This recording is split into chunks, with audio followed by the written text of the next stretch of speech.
जयपुर राजस्थान में हुआ और 2009 के राष्ट्रीय अधिवेशन में बहुत ही प्रमुखता से जो जाति आधारित जनगणना का मुद्दा है, ओबीसी की जाति आधारित जनगणना का मुद्दा है, ये बहुत ही प्रमुखता से उठाया गया।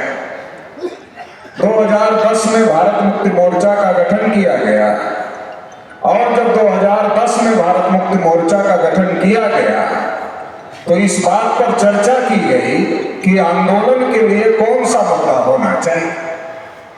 और जब इस बात पर चर्चा हुई तो ये बात तय की गई कि आंदोलन के लिए जाति आधारित जनगणना और ओबीसी की जाति आधारित जनगणना का मुद्दा प्रमुखता से उठाया जाना चाहिए।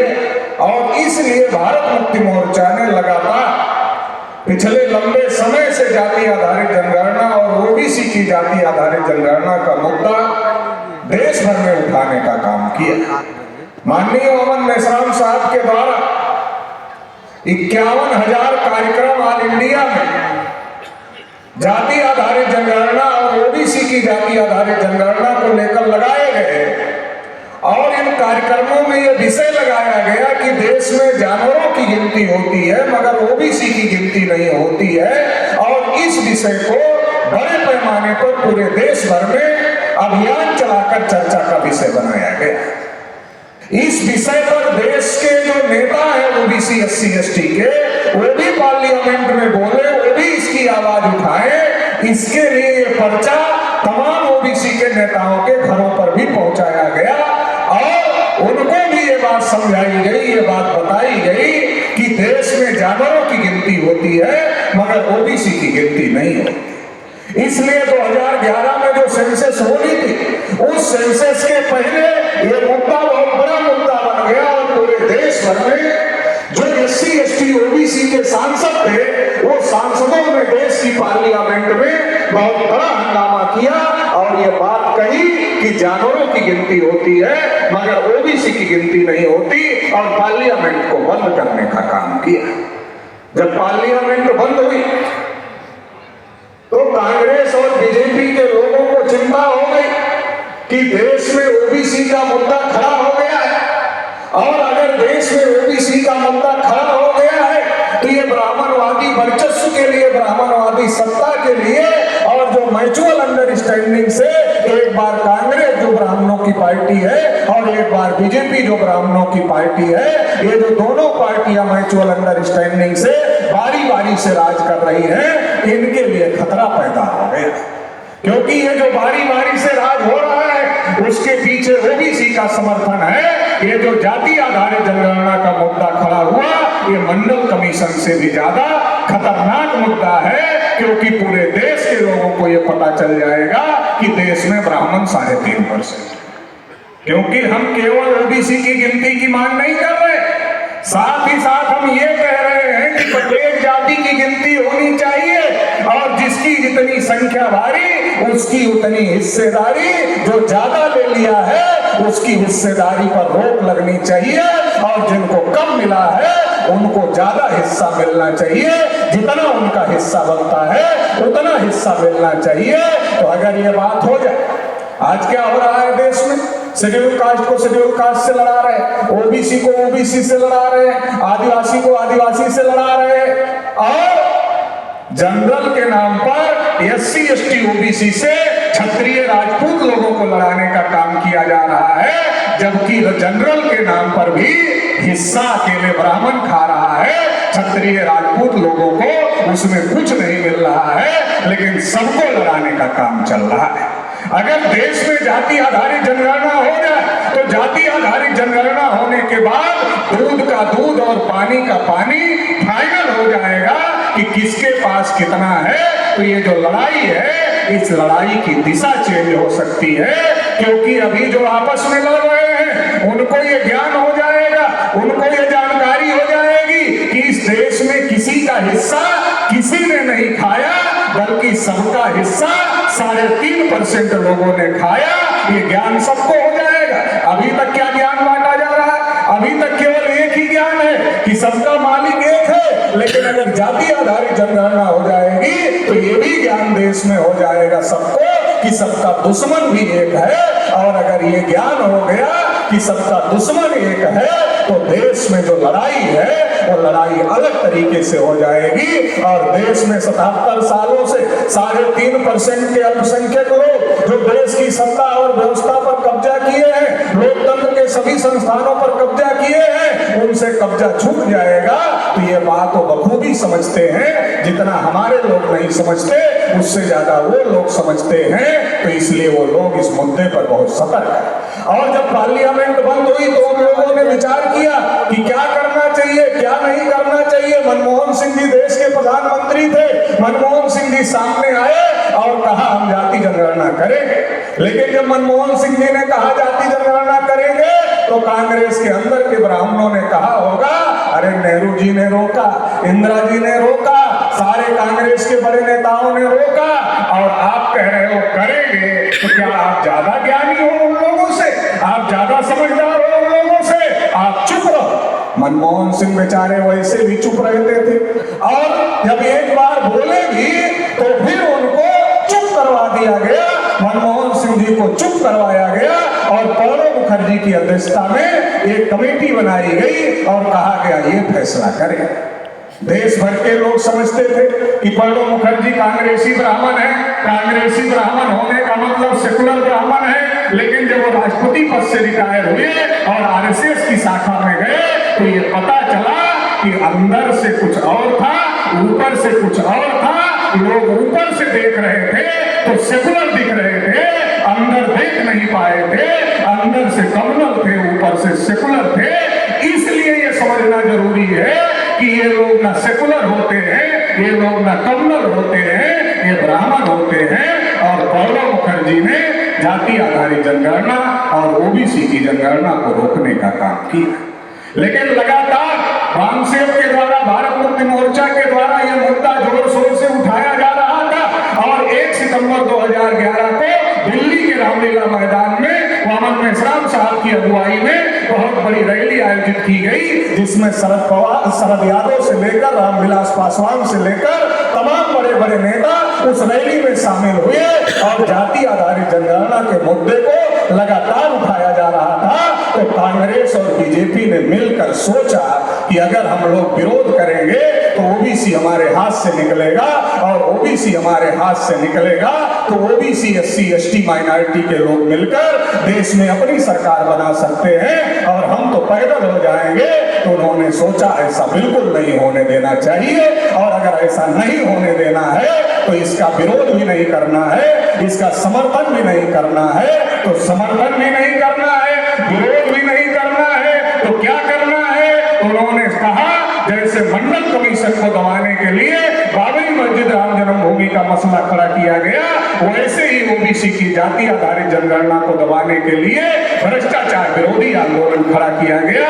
अन्ना हजारे को उठाया महाराष्ट्र से, बाबा रामदेव को उठाया हरियाणा से, एक यादव एक कुर्मी दोनों को बैठाया और कहा कि देश में भ्रष्टाचार बहुत बढ़ गया है। अब देश में भ्रष्टाचार बहुत बढ़ गया है, जनलोक का लाना जरूरी है। तो जो ओबीसी का मुद्दा था उसको डाइवर्ट करने का काम किया। अब भ्रष्टाचार हर आम आदमी से जुड़ा मुद्दा है। जाति जनगणना तब इतना लोगों को समझ में नहीं आती थी, तो जो जाति जनगणना की बात समझने की कोशिश कर रहे थे वो भ्रष्टाचार के मुद्दे पर उलझ गए।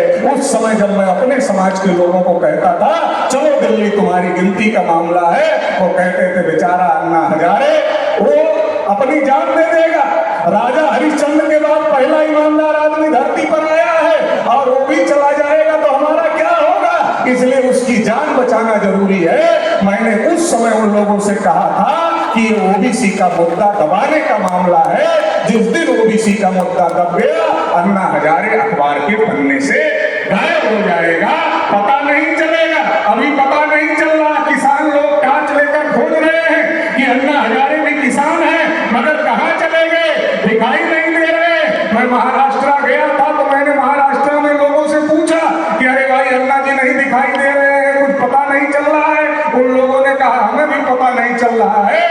एक दिन अखबार में खबर छपी थी, अन्ना जी ने स्टेटमेंट दिया था कि हमारा इस्तेमाल हो गया। हमने कहा अब पछताए होत का, जब चिड़िया चुप गई खेत, अब आपको समझ में आया कि हमारा इस्तेमाल हो गया। तो अब समझने से कोई फायदा नहीं।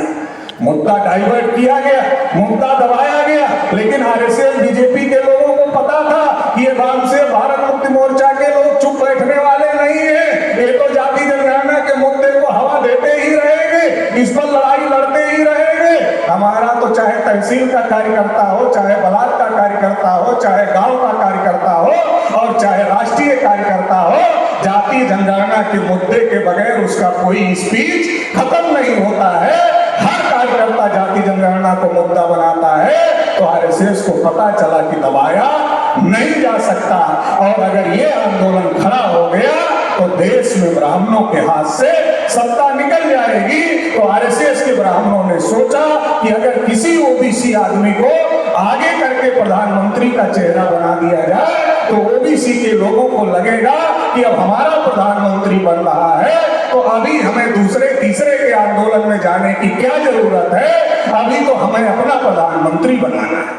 इसलिए नरेंद्र मोदी को आरएसएस के लोगों ने प्रोजेक्ट किया, नरेंद्र मोदी को सामने लाया गया, नरेंद्र मोदी ने भाषण दिया कि मैं पिछड़ी जाति का हूँ, नीच जाति का हूँ, चाय बेचने वाला हूँ, मेरा अपमान होता है। हमारे ओबीसी के लोगों ने सोचा बेचारा पिछड़ी जाति का है, नीच जाति का है, हमको भी ब्राह्मणों ने नीच बनाया, इस बेचारे को भी ब्राह्मणों ने नीच बनाया, इसका भी अपमान कर रहे हैं, तो अगर इसके समर्थन में हम लोग खड़े हो जाते हैं तो प्रधानमंत्री बन जाएगा, हमारा भी कल्याण हो जाएगा। लेकिन हमारे लोग भोले भाले लोग हैं, उनको पता ही नहीं था कि नरेंद्र मोदी मुख नहीं है, मुखौटा है। एक मुख होता है और एक मुखौटा होता है। अभी हमारा चेहरा दिख रहा है, अगर इस पर कोई मुखौटा लगा ले तो चेहरा छूट जाता है। मुखौटा में जैसा चेहरा होता है वैसा दिखता है। आरएसएस के ब्राह्मणों ने मोदी नाम का मुखौटा लगाया, ब्राह्मण का चेहरा छुप गया और मोदी का चेहरा सामने आ गया, और हम लोग समझ नहीं पाए, और हम लोगों ने नरेंद्र मोदी के नाम पर समर्थन किया, और नरेंद्र मोदी लगातार 3 चुनाव जीत गए, लगातार चुनाव जीत गए।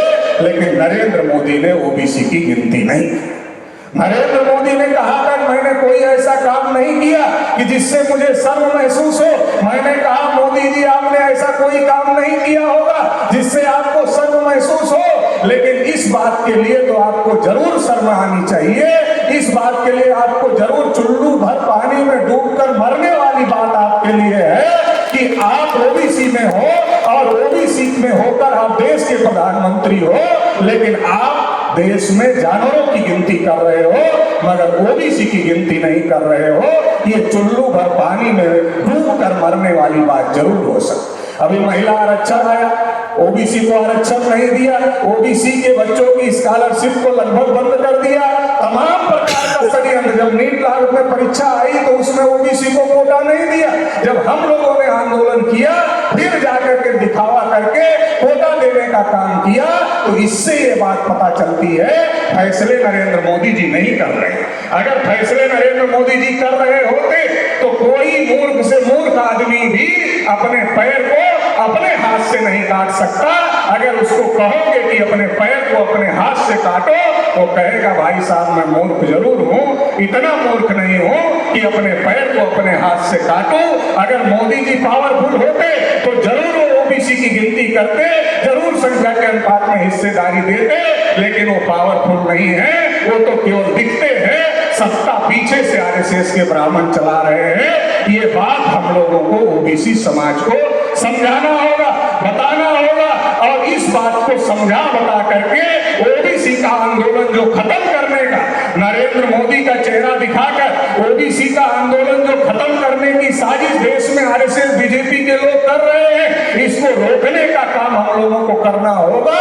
क्योंकि पहले वो हमारे लोगों को कुछ बनाते नहीं थे, लेकिन जब समाज में अपने हक अधिकारों को लेकर चेतना जागृति पैदा हो गई, वो कहते ये लो तुम्हारा मुख्यमंत्री, ये लो तुम्हारा प्रधानमंत्री, ये लो तुम्हारा ही राष्ट्रपति, ये सब तुम्हारा है, हम पीछे से रिमोट कंट्रोल से चलाने का काम करेंगे।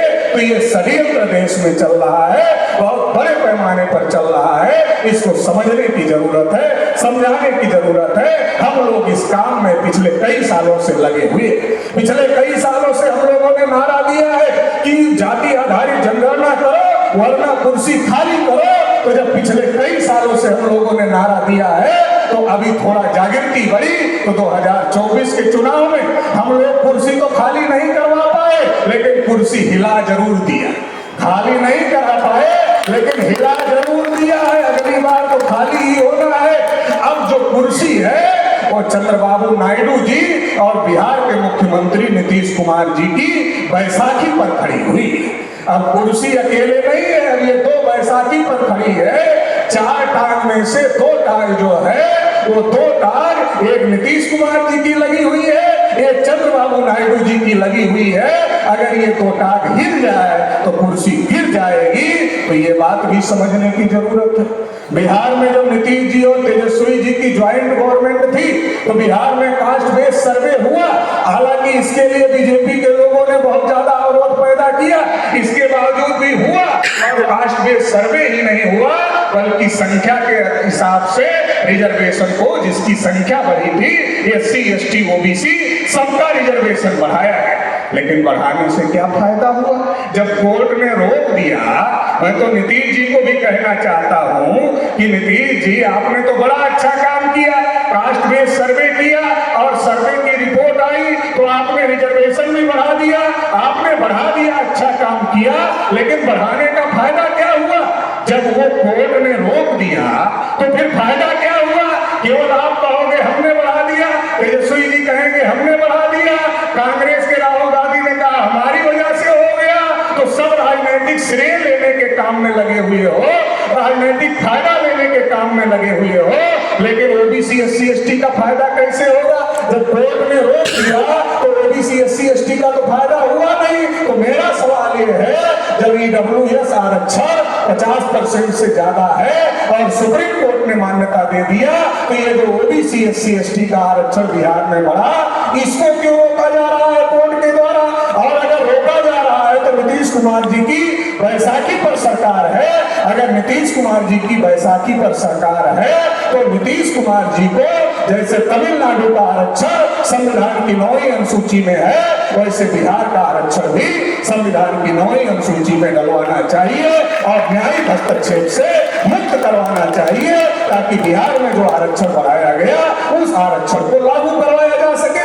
दूसरी बात, अगर इनकी बैसाखी पर सरकार है और ये जाति जनगणना के समर्थक है, हिस्सेदारी के समर्थक है, तो सेंट्रल गवर्नमेंट के ऊपर दबाव बनाए और कहे जाति जनगणना करो और संख्या के अनुपात में लोगों को हिस्सेदारी दो, और अगर ऐसा नहीं करते हैं तो सरकार से समर्थन वापस ले लें, फिर सरकार में रहने का क्या फायदा है? तो ये बातें साथियों हम लोगों को समझना होगा और इसके लिए हम लोगों को देश भर में जागरण करना होगा। क्योंकि नेता कुछ करने वाले नहीं हैं, आपको अपनी ताकत निर्माण करना होगा, अपना राष्ट्रव्यापी आंदोलन, राष्ट्रव्यापी संगठन निर्माण करना होगा। और अगर ये ताकत हम लोग निर्माण करते हैं, अपने गांव-गांव तक संगठन निर्माण करते हैं, तो आने वाले समय में बड़ा आंदोलन करके सरकार किसी की भी हो, डंके की चोट पर, अपने दम पर हम अपने मुद्दों को हल करवा सकते हैं, लागू करवा सकते हैं। एक आखिरी बात ईवीएम के संदर्भ में, चुनावों के संदर्भ में कहकर अपनी बात समाप्त करता हूं। चुनावों के संदर्भ में मेरा इतना ही कहना है, जो IASO को चुनाव आयुक्त बनाया जाता है वो तमाम पोस्टों पर इसके पहले तमाम सरकारों के अधीन रहते हैं, तमाम प्रकार के काम किए रहते हैं, तो उनकी तमाम कमजोरियां भी होती हैं और इसलिए वो सत्ता पक्ष के दबाव में रहते हैं। तो अगर स्वतंत्र निष्पक्ष पारदर्शी चुनाव कराना है तो इसके लिए अलग परीक्षा हो, अलग मशीनरी बने, अलग अधिकारियों की नियुक्ति हो, उसमें SC ST OBC का रिजर्वेशन हो और केवल वही लोग चुनाव कराने का काम करें ताकि फ्री फेयर ट्रांसपेरेंट इलेक्शन कराया जा सके। इतना इस मौके पर कहते हुए आप सभी लोगों ने मुझे सुना, इसके लिए आभार, धन्यवाद, जय भैया।